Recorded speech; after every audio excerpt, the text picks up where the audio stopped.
সামনেই WBSSC group C এবং D এর পরীক্ষা। তোমাদের মনে অনেক প্রশ্ন যে কবে নাগাদ এর নোটিফিকেশন বেরোতে চলেছে, মানে ডিটেইল নোটিশের কথা আমি বলছি, এবং কবে তার পরীক্ষা হবে। দেখো, পরীক্ষার যদি কথা বলো তাহলে পরীক্ষার কিন্তু হাতে এখনো সময় রয়েছে, তার আগে ফর্ম ফিল আপটা শুরু হোক।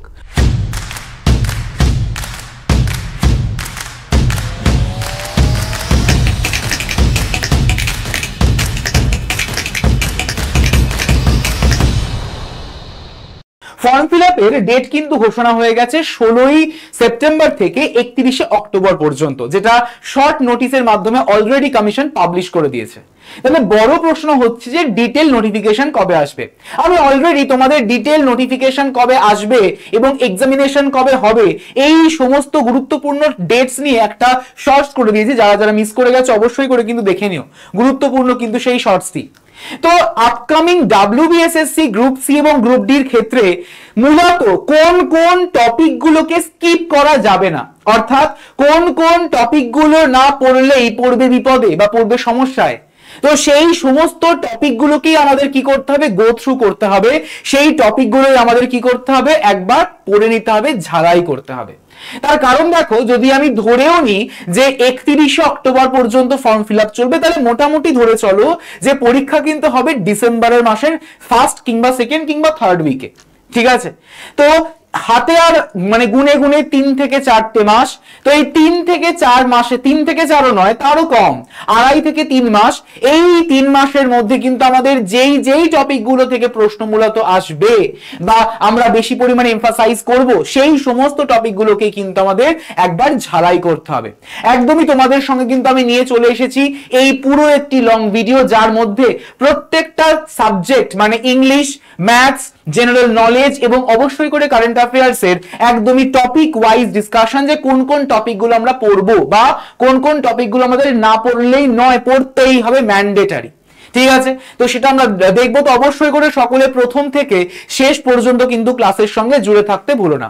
তো hello everyone, welcome to BSS EI competitive YouTube channel. তোমাদের সকলকে জানাই স্বাগত আজকের আরো একটা গুরুত্বপূর্ণ পর্বে।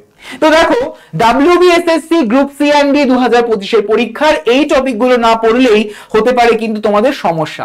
আমরা চলে আসছি একদমই সাবজেক্ট ওয়াইজ। তো প্রথমেই থাকছে তোমাদের ইংলিশ। দেখো, গ্রুপ ডি এর ক্ষেত্রে কিন্তু ইংলিশের কোনো জায়গা নেই, অর্থাৎ এই ইংলিশ হচ্ছে অনলি ফর গ্রুপ সি এর জন্য।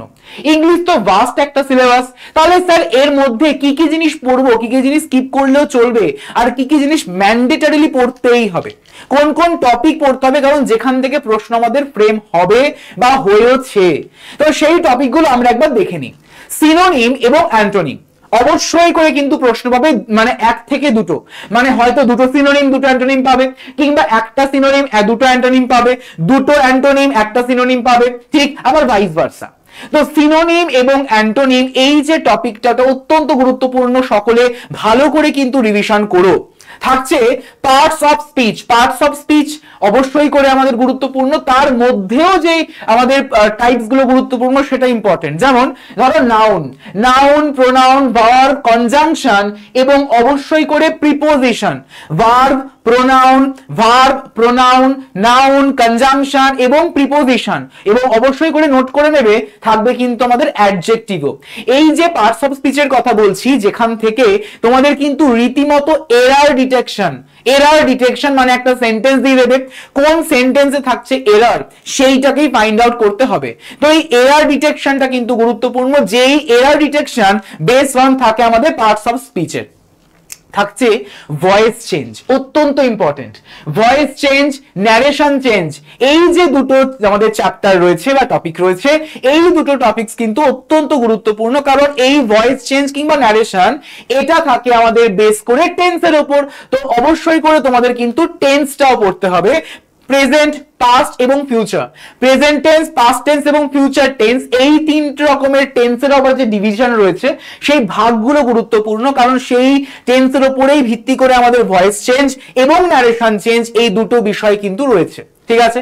থাকছে তোমাদের কিন্তু এক্ষেত্রে আমাদের সেন্টেন্স কনস্ট্রাকশন, মানে কি কত ধরনের সেন্টেন্স রয়েছে, সিম্পল, কমপ্লেক্স, কম্পাউন্ড, এই সেন্টেন্স গুলোকে কনস্ট্রাক্ট আমরা কি করে থাকি, কোনটাকে আমরা কোন ধরনের সেন্টেন্স বলি সেটা গুরুত্বপূর্ণ, ঠিক আছে, এবং যেটা 2017-তে আসেনি, হয়তো তোমাদের এবছর আসতেও পারে আবার নাও পারে, তো সেই জন্য ইম্পর্টেন্ট রয়েছে কিন্তু বাকিগুলোর তুলনায় কম, সেটা হচ্ছে রিডিং কম্প্রিহেনশন। ঠিক আছে, যদি তোমাদের সময় থাকে তাহলে অবশ্যই করে কিন্তু রিডিং কম্প্রিহেনশনটা করতে ভুলো না বা প্র্যাকটিস করতে ভুলো না। ঠিক আছে, আমরা দেখলাম ইংলিশের সমস্ত ইম্পর্টেন্ট টপিক যেগুলো না করলেই নয়। এবার চলে আসবো আমরা কারেন্ট অ্যাফেয়ার্স এর ক্ষেত্রে। কারেন্ট অ্যাফেয়ার্স অত্যন্ত ভাস্ট, মানে মূলত প্রায় 1 থেকে 1.5 বছরের কারেন্ট অ্যাফেয়ার্স কিন্তু আমাদের পড়তে হবে এই গ্রুপ সি এবং গ্রুপ ডি পরীক্ষাকে টার্গেট করে। তাহলে গুরুত্বপূর্ণ অভিযান, যৌথ মহড়া, সূচক যেগুলো আমাদের কারেন্ট অ্যাফেয়ার্স এ রয়েছে গত 1.5 বছরে, সেটা ইম্পর্টেন্ট থাকছে। গুরুত্বপূর্ণ প্রকল্প সমূহ অর্থাৎ কিছু ইম্পর্টেন্ট স্কিমস, প্রোগ্রামস যেগুলো ইম্পর্টেন্ট থাকছে অবশ্যই করে আমাদের ভারত সরকারের এবং পশ্চিমবঙ্গ সরকারের। যদি কোনো প্রকল্প আমাদের সংযুক্ত হয়ে থাকে লিস্টের মধ্যে, তাহলে সেই প্রকল্প কিন্তু অবশ্যই করে পড়তে হবে তার ব্যাখ্যা সহ, মানে কেন এই প্রকল্প রিলিজ করা হয়েছে, কত টাকা ধার্য করা হয়েছে, কে আমাদের লঞ্চ করেছেন, কত সালে লঞ্চ হয়েছে, এই বিষয়গুলো কিন্তু অত্যন্ত জরুরি এই গুরুত্বপূর্ণ প্রকল্পের মধ্যে। নিউজে যদি কোনো থাকে বই এবং লেখক বা বুকস অ্যান্ড অথর, তাহলে সেটা ইম্পর্টেন্ট থাকছে। গুরুত্বপূর্ণ দিবস, ইম্পর্টেন্ট ডেজ, কোন দিন আমরা কি পালন করেছি এবং তার সঙ্গে জুড়েছে কিন্তু থিমও, একদমই থিমগুলো কিন্তু ইম্পর্টেন্ট হয়ে যায় বর্তমানে, মানে এই ডেজ এবং তার থিম এটা হচ্ছে ট্রেন্ডিং একটি টপিক। ঠিক আছে, থাকছে নিয়োগ এবং পদত্যাগ, কে নিয়োগ হয়েছেন, কে রিজাইন করেছেন, কাকে স্থলাভিষিক্ত বা আমাদের সাকসিড করা হয়েছে, এই যে বিষয়গুলো যেগুলো বারংবার আমরা নিউজে পাই, তো সেগুলো কিন্তু পড়তে হবে। আর এই পুরো বিষয়গুলোকে আমরা কোথায় পাবো? এক্স্যাক্টলি প্রত্যেকদিন আমরা সকাল 11টায় যে ডেইলি কারেন্ট অ্যাফেয়ার্স করে থাকি, এই ডেইলি কারেন্ট অ্যাফেয়ার্সে কিন্তু আমরা রীতিমতো ডিটেইলে ডিসকাশন করি, তো সকলে তোমরা কিন্তু জয়েন করতে ভুলো না সেই ক্লাসটি। থাকছে তোমাদের কিন্তু আন্তর্জাতিক সংবাদ, আন্তর্জাতিক মানে ইন্টারন্যাশনাল নিউজ, আর এই ইন্টারন্যাশনাল নিউজের মধ্যে রয়েছে বিভিন্ন রকমের ধরো ফর্মুলা 1, বিভিন্ন গ্র্যান্ড প্রিক্স যেগুলো গুরুত্বপূর্ণ আমাদের স্পোর্টস এর সাথে বা খেলাধুলার সাথে। এছাড়া রয়েছে কিন্তু আমাদের নিয়োগ, মানে কোন দেশের প্রধানমন্ত্রী পদত্যাগ করেছেন, প্রধানমন্ত্রী নিয়োগ হয়েছেন, প্রেসিডেন্ট পদত্যাগ করেছেন, প্রেসিডেন্ট নিয়োগ হয়েছেন, এই যে বিষয়গুলো, এই বিষয়গুলো কিন্তু আমাদের গুরুত্বপূর্ণ আন্তর্জাতিকভাবে বা ইন্টারন্যাশনালি। যদি তোমাদের বলা হয়ে থাকে পশ্চিমবঙ্গ ভিত্তিক কারেন্ট অ্যাফেয়ার্স, মানে যদি নিউজের মধ্যে ওয়েস্ট বেঙ্গল রিলেটেড কিছু থাকে তাহলে সেইটা গুরুত্বপূর্ণ। পশ্চিমবঙ্গ ভিত্তিক সংবাদ যেটি কারেন্ট অ্যাফেয়ার্স এর ক্ষেত্রে কিন্তু অতীব ইম্পর্টেন্ট, যদি থাকে তাহলে সেটা কিন্তু অবশ্যই রিভিশন করতে ভুলো না। চলে আসবো এবার জেনারেল নলেজের ক্ষেত্রে। জেনারেল নলেজ যেটার পার্ট হচ্ছে মোস্ট ভাস্ট, ঠিক আছে, মানে যেখানে 15টা প্রশ্ন থাকে জেনারেল নলেজ, এবং কারেন্ট অ্যাফেয়ার্স এর সেকশনের মধ্যেও জেনারেল নলেজের কিন্তু প্রশ্ন ঢুকিয়ে দেওয়া হয়। তাহলে জেনারেল নলেজের ক্ষেত্রে যদি কথা বলা হয় তাহলে স্ট্যাটিক জিকে কি কি রয়েছে? History, geography, polity, economy, static GK এবং জেনারেল সায়েন্স। তো যদি আমরা স্ট্যাটিক জিকের কথা বলি তাহলে স্ট্যাটিক জিকের মধ্যে বেশি না দেশের মুদ্রা ও রাজধানী, নৃত্য শৈলী ও সঙ্গীত, খেলাধুলা, পুরস্কার এবং গুরুত্বপূর্ণ দিবস অত্যন্ত গুরুত্বপূর্ণ, অত্যন্ত ইম্পর্টেন্ট। এই যে টপিকগুলো, এই টপিকগুলো ম্যান্ডেটরিলি করতে হবেই। এগুলো ছাড়া যদি তোমরা এক্সট্রা করো তাহলে তোমাদের সেটা এক্সট্রা অ্যাডভান্টেজ। ঠিক আছে, স্ট্যাটিক জিকের মধ্যে আমরা এই বিষয়গুলো পড়বো। যদি আমরা ইতিহাসের কথা বলি, হিস্ট্রি, হিস্ট্রির মধ্যে রয়েছে আধুনিক ভারতের ইতিহাস, প্রাচীন ভারতের ইতিহাস, মধ্য ভারতের ইতিহাস। প্রাচীন ভারতের ইতিহাসের মধ্যে হরপ্পা, মহেঞ্জোদারো থাকছে, মানে বেদ এবং অবশ্যই করে ষোড়শ মহাজনপদ, বুদ্ধিজম, জৈনিজম, এইগুলো কিন্তু অবশ্যই ইম্পর্টেন্ট। যদি আমরা মধ্য ভারতের কথা বলি, মধ্য ভারত মানেই চলে আসছে কিন্তু দিল্লি সালতানেট অর্থাৎ দিল্লি বংশ, মৌর্য রাজবংশ, গুপ্ত বংশ, এই যেগুলো বললাম সেগুলো ইম্পর্টেন্ট। আর আধুনিক ভারতের অর্থাৎ মডার্ন ইন্ডিয়ার মধ্যে তো থাকছেই আমাদের প্রত্যেকজন গুরুত্বপূর্ণ আমাদের পার্সোনালিটিজ অর্থাৎ ব্যক্তিগণ, বিদ্যাসাগর, রাজা রামমোহন রায়, সুভাষ চন্দ্র বসু, কেশব চন্দ্র সেন, থাকছে দয়ানন্দ সরস্বতী, ঠিক আছে, ভিভিয়ান লুইস, আমাদের ডিরোজিও। ঠিক, এই যে সমস্ত ব্যক্তিগণ রয়েছেন তাদের সম্পর্কে যে আমরা পেয়ে থাকি বিভিন্ন রকমের ইনফরমেশন, সেগুলো কিন্তু ইম্পর্টেন্ট হয়ে যায়। ঠিক আছে, চলে এলাম ভূগোলের ক্ষেত্রে। কিছু না, ভারতের ভূগোল এবং পশ্চিমবঙ্গের ভূগোল, ঠিক আছে। এবং সঙ্গে যদি তোমরা বিশ্বের ভূগোলের মধ্যে মানে কোন জলপ্রপাত কোথা মানে কোন মহাদেশে রয়েছে, কোন দেশে অবস্থিত, এইগুলো ইম্পর্টেন্ট। বাট আদারওয়াইজ ভারতবর্ষের ভূগোল এবং পশ্চিমবঙ্গের ভূগোল কিন্তু ইম্পর্টেন্ট। এই দুই রকমের ভূগোলের মধ্যে কোন কোন সাবটপিক গুরুত্বপূর্ণ?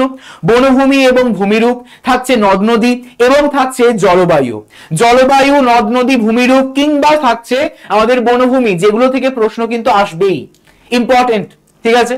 যদি আমরা এবার পরবর্তী সাবজেক্ট অর্থাৎ সংবিধানের দিকে আসি, বিভিন্ন আর্টিকেলস, সংবিধানের বিভিন্ন আর্টিকেলস রয়েছে, পার্টস এবং স্কেডিউল রয়েছে, সুপ্রিম কোর্ট এবং হাইকোর্ট রয়েছে, এবং অবশ্যই করে থাকছে প্রিয়াম্বল বা প্রস্তাবনা, এবং থাকছে তার সাথে বিভিন্ন রকমের আইন, regulating act, government of India act, এই যে সমস্ত আইনগুলি রয়েছে ঠিক সেগুলো কিন্তু গুরুত্বপূর্ণ সংবিধানের ক্ষেত্রে। চলে আসবো আমরা এবার অর্থনীতির ক্ষেত্রে। কি রকম? রিজার্ভ ব্যাংক অফ ইন্ডিয়া, কর ব্যবস্থা, বাজেট ব্যবস্থা, জাতীয় আয়, বেকারত্ব, বা থাকছে কৃষি ও শিল্প, এবং অবশ্যই করে থাকছে পঞ্চবার্ষিকী পরিকল্পনা, যেটা খুবই গুরুত্বপূর্ণ। এগুলো আমরা অর্থনীতির ক্ষেত্রে দেখলাম। আর বিজ্ঞানের ক্ষেত্রে একদম বলবো, বিজ্ঞানের ক্ষেত্রে বায়োলজি এবং ইভিএস মানে পরিবেশ বিজ্ঞান, এই দুটো বিষয় কিন্তু অত্যন্ত ইম্পর্টেন্ট, প্রচুর প্রশ্ন আসে। তো এই দুটো আমাদের বিষয়তে কিন্তু ভালো করে জোর দিও। এবং তারপর পদার্থবিদ্যা এবং যে রসায়নবিদ্যা রয়েছে মানে ফিজিক্স এবং কেমিস্ট্রি, এই ফিজিক্স কেমিস্ট্রির ক্ষেত্রে কিন্তু থাকছে আমাদের একদম বেসিক ইনফরমেশন, বেসিক ডিটেলস যেগুলো থাকছে সেগুলো গুরুত্বপূর্ণ। আদারওয়াইজ মানে জীববিজ্ঞান এবং পরিবেশ বিজ্ঞানটাই গুরুত্বপূর্ণ হয়ে যায় WBSSC গ্রুপ 3 এর ক্ষেত্রে। এবার যেটা সব থেকে তোমাদের ভয়ের বিষয় সেটাতে চলে আসছি, অর্থাৎ ম্যাথসে, অঙ্কতে। অঙ্ক মানে এখানে আমাদের কিন্তু রয়েছে পাটিগণিত শুধু, আর কিচ্ছু নয়। তো এখানে কোন কোন বিষয়গুলোকে উপর আমাদের জোর দিতে হবে সিম্পলিফিকেশন, এলসিএম এবং এইচসিএফ, সময় এবং কার্য, ট্রেন সম্পর্কিত বিভিন্ন অঙ্ক বা প্রবলেমস, শতাংশ পার্সেন্টেজ, সরল সুদ সিম্পল ইন্টারেস্ট, অনুপাত এবং সমানুপাত, এবং সঙ্গে থাকছে মিশ্রণ বা মিক্সচার এবং অ্যালিগেশন। এই যে বিষয়গুলো রয়েছে, এই বিষয়গুলো পাটিগণিতের ক্ষেত্রে কিন্তু অত্যন্ত গুরুত্বপূর্ণ, ঠিক আছে। তাহলে অঙ্কে যাদের ভয়, অঙ্কের এই টপিকগুলো পড়লেই হয়ে যাবে কেল্লা ফতে, ঠিক। তাহলে আশা করা যায় তোমাদের ক্লিয়ার হয়েছে যে কোন কোন টপিক পড়তে হবে, কোন কোন টপিককে আমরা স্কিপ করতে পারি, মূলত কোন কোন টপিক না পড়লেই হয়ে যাবে আমাদের সমস্যা পরীক্ষার জন্য। সকলে আশা করি ভালো লেগেছে। যদি তোমাদের সেশনটি ভালো লেগে থাকে তাহলে সেশনটিকে অবশ্যই করে শেয়ার করে দিও বন্ধুদের মধ্যে, সেশনটিকে লাইক করতে ভুলো না, শেয়ার করতে ভুলো না, এবং যারা নতুন চ্যানেলে জয়েন করেছে চ্যানেলটিকে সাবস্ক্রাইব করে পাশের বেল আইকনটিকে প্রেস করে রেখো আপকামিং সমস্ত ক্লাসের নোটিফিকেশনগুলিকে অন টাইমে পাওয়ার জন্য। তাহলে এই রকমের আরো গুরুত্বপূর্ণ ভিডিও নিয়ে তোমাদের সামনে কিন্তু থাকবো আমি হাজির আবারও। দেখা হচ্ছে তোমাদের সঙ্গে পরবর্তী সেশনে। সকলে ভালো থেকো। Thank you so much everyone.